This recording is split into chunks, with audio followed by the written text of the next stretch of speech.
আর যেখানে নির্বাচনের নামে প্রহসন, আওয়ামী লীগ নিষিদ্ধ, কাজে আওয়ামী লীগে কোনো ভোটার সেই ভোট দেবে না। আওয়ামী লীগ কেন ভোট দিতে যাবে? ভোট কেন্দ্রে গেলেই তো মপ করবে, কারণ এখন পর্যন্ত প্রতিদিন আওয়ামী লীগের নেতা কর্মীকে হয় হত্যা করছে, নয় গ্রেপ্তার করছে। তো এই অবস্থায় আওয়ামী লীগ কেন ভোট দিতে যাবে? আর আমাদের কিছু করা লাগবে না, ওরা নিজেরাই যা করবে তাতেই তাদের ধ্বংস ওরা ডেকে নিয়ে আসবে। কারণ নির্বাচনের ফলাফল হলে ইউনূসকে ক্ষমতা হস্তান্তর করবে, সেটা করে কিনা একটু দেখেন। সে আশা দুরাশা। ওই জাত কোনোদিনই যেটা দখল করে সেটা ছাড়ে না, কিন্তু ছাড়াতে হবে। কারণ নির্বাচনটা দেখেন আপনারা কিভাবে করে, তারপরে যা করা যাবে।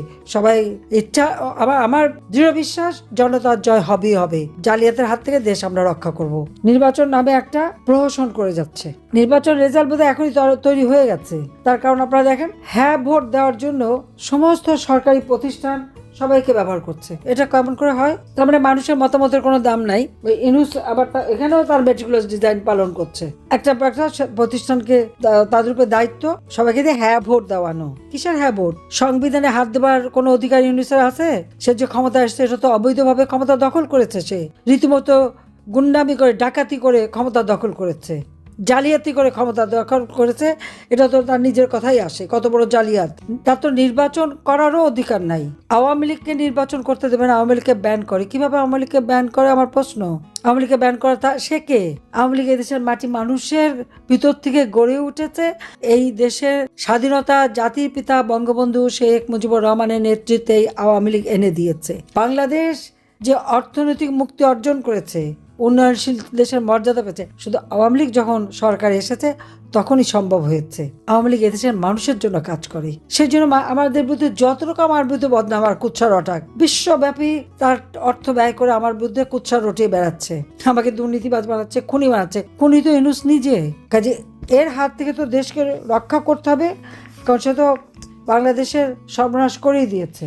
কাজে আজকে সবাইকে ঐক্যবদ্ধ থাকতে হবে, এবং ঐক্যবদ্ধ থেকেই বাংলাদেশের মানুষকে এই জালিয়াতির হাত থেকে মুক্ত করতে হবে। জালিয়াত ক্ষমতায় থাকলে এদেশের মানুষের ভাগ্য পরিবর্তন হবে না। কাজে এই শোষিত বঞ্চিত মানুষগুলিকে রক্ষা করতে হবে, এই ইউনূসের হাত থেকে দেশকে রক্ষা করতে হবে। তার জন্য সবাইকে ঐক্যবদ্ধ হয়ে যার যা আছে রুখে দাঁড়াতে হবে। জয় বাংলা, জয় বঙ্গবন্ধু, বাংলাদেশ চিরজীবী ঐক্য। হাফেজ। ভালো থাকেন, সুস্থ থাকেন। তো আজকে এই পর্যন্তই, কিন্তু প্রশ্নগুলো এখানেই শেষ নয়। এই দেশ, এই রাজনীতি, এটা আমাদের সবার। আপনি, আমি, আমরা সবাই মিলে গড়ে তুলব সচেতনতার একটা মঞ্চ। আপনার ভাবনা, আপনার চিন্তা এবং আপনার মতামত আমাদের দরকার। তাই কমেন্টে লিখে জানান এই মুহূর্তে আপনি কি ভাবছেন এবং আপনি কোন দিকে তাকাচ্ছেন। রিপাবলিক অ্যান্ড পলিটিক্স কেবল খবর বা বক্তব্যের জায়গা নয়, এটা একটা ভিন্ন মতের প্ল্যাটফর্ম। এখানে প্রশ্ন করার সাহস আছে, সত্যের পেছনে ছুটে চলার স্পর্ধা আছে।